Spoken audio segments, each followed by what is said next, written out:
תודה. מה שאלת אותי? ראש הממשלה אומרים ברשת שאתה בכלל מת? אני מת על קפה, אתה יודע מה? אני מת על העם שלי. איך הם מתנהגים, פנטסטי. אתה רוצה לספור את מספר אצבעות? אתה יכול להראות לנו? פה. פה. ראית? יפה מאוד. לחיים.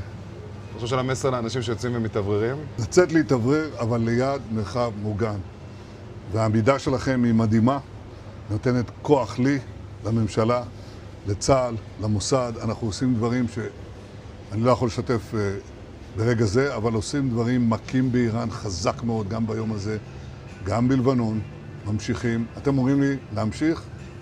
אני אומר לכולכם, גם אתם תמשיכו. תמשיכו להישמע להוראות פיקוד העורף, כל הזמן, להישמע להוראות פיקוד העורף, וגם לראשי הערים, להיות תמיד ליד מרחב מוגן. ואנחנו נקל ככל שהדבר ניתן. ותודה לך על הקפה, הוא מצוין. אני לא יודע לגבי הקלוריות, זה נראה לי מסוכן מאוד.